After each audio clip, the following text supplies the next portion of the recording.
मला ह्या बावनकुळेलाच एक सांगायचं आहे की ज्या भाजपमध्ये ते आहे आणि ते भाजपचेच लोक ओबीसी समाजाला कुत्रा म्हणत असतील तर ह्या कुत्र्याच्या व्यवस्थेमध्ये जगण्यापेक्षा भाजपची चापलुसी करण्यापेक्षा बाहेर निघालं पाहिजे आणि या भाजपला सांगितलं पाहिजे की ज्या ओबीसीनी या भाजपला मोठं केलं तेच भाजप आता ओबीसीला कुत्रा म्हणत असतील तर खऱ्या अर्थानं तो हिमतीचा माणूस नाही तर फक्त आपलं घर भरण्यासाठी आपण मोठं होण्यासाठी समाजाचा लिलाव करायला आणि समाजाचा अपमान करायला तुम्ही तिथं बसलेला आहात हेच त्याच्यातून सिद्ध होते आहे.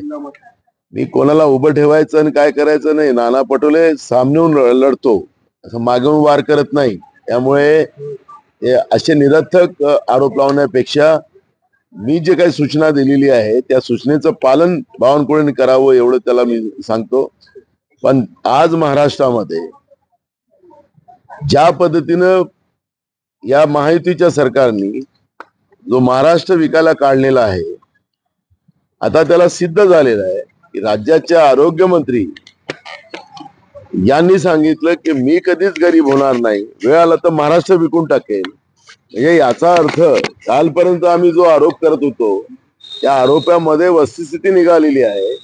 महाराष्ट्राच्या सगळ्या संपत्त्या विकायला या लोकांनी काढलेल्या आहेत आणि अशा निवडणुकीच्या तोंडावर यांचा मंत्री या पद्धतीने जेव्हा बोलत असेल आणि महाराष्ट्र विकायला काढला असेल तर बिलकुल आता खरं तर भाजपवाल्यांनी आणि या माहितीच्या लोकांनी लोकांना मत मागण्यापेक्षा लोकांनी आता यांना विचारलं पाहिजे की तुम्ही महाराष्ट्र विकायसाठी तुम्हाला आम्ही निवडून देऊ का आणि यांना आता हाकललं पाहिजे. अशा पद्धतीचं मी महाराष्ट्राच्या जनतेला नम्र आवाहन करतोय. हो, रामटेक मध्ये सुनील केदार हे बंडखोर राजेंद्र मुळक यांचा प्रचार करत आहेत. राजेंद्र मुळक ब्रेडचे उमेदवार काँग्रेसचे संजय मेश्राम यांच्या प्रचारात दाखल होत आहे. यावरनं शिवसेनेने तक्रार केलेली आहे. नेमकं काय सुरू आहे काँग्रेस? अजून तक्रार आली नाही माझ्याकडे आणि मी माहिती घेतोय.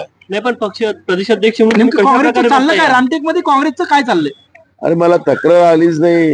तुमच्याकडे आली असेल तर मला दाखवा कॉपी. प्रदेशाध्यक्ष म्हणून तुम्ही कशा प्रकारे बघता? अरे मला तक्रारच आली नाही. विषय सोडा, पण तुम्ही म्हणालात ना तक्रार आली म्हणून. प्रदेशाध्यक्ष म्हणून या घटनाक्रमाकडे मी आता माहिती घेतलेली आहे. माहिती इथं येऊ द्या.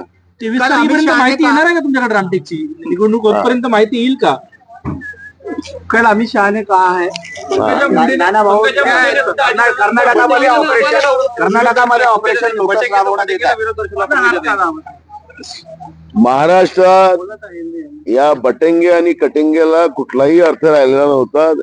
बटंगेवाल्यांनाच लोकांनी कापायचं ठरवलं होतं आणि त्याच्यामुळे जी काही परिस्थिती आज महाराष्ट्रात झाली आणि महाराष्ट्र कधीही ही गोष्ट एक्सेप्ट करू शकत नव्हतं.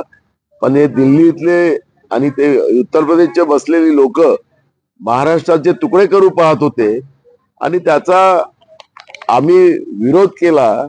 आणि मी मागच्या काळात सांगितलं की जेवढा अमित शहा, मोदी आणि योगी महाराष्ट्रात येतील तेवढाच आमचा फायदा होणार आहे आणि त्याचा फायदा आम्हाला झाला. ज्या ज्या ठिकाणी योगी गेले, ज्या ज्या ठिकाणी मोदी गेले, ज्या ज्या ठिकाणी अमित शहा गेले त्या त्या ठिकाणी महाविकास आघाड़ी के कैंडिडेट जिनको येतील. कल अमित शाह ने कहा है कि राहुल गांधी की चौथी पीढ़ी भी आ जाए तो भी किसी का आरक्षण छीन के मुसलमानों को आरक्षण नहीं दे सकते. अरे हमने कब बोला? क्यों उनको मुसलमान याद आता है? अमित शाह को बिरयानी याद आती है मुसलमानों की? हमने कभी नहीं बोला. हमने कहा कि जो भी जातियां गरीब हो, हम धर्म को आरक्षण नहीं देते, हिंदू को आरक्षण नहीं मिलता.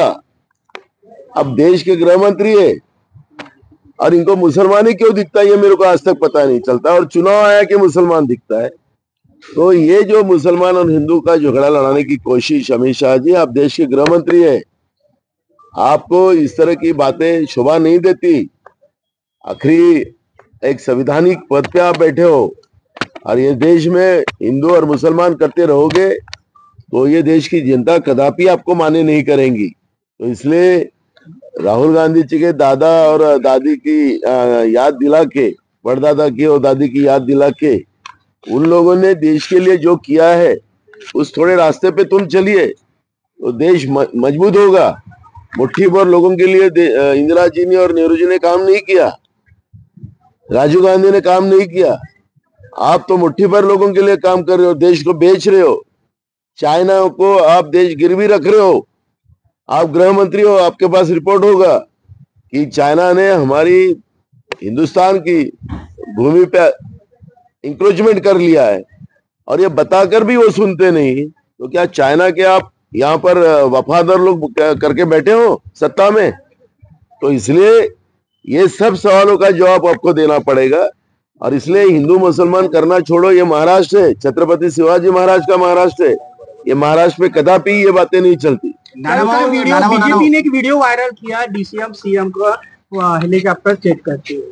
क्या पब्लिक सिटी स्टैंड लग रहा है सर? उद्धव ठाकरे ने भी किया था, साथ में तीनों का तुमचा ही झाला है ना? मेरा भी कल चेक किया, 2 जगह किया। मेरे पास बैग ही नहीं है तो कहां से दिखेंगे। मूल सब्जेक्ट ऐसा है, ठीक है, चुनाव एक को जो करना है, पर हमारी मांग है कि अमित शाह और मोदी और योगी का भी हेलीकॉप्टर चेक हो, क्योंकि जो बैग उनके इसमें लाई जाती है उसको क्यों नहीं दिखा रहे, यही हमारी मांग। कर्नाटक में ऑपरेशन लूट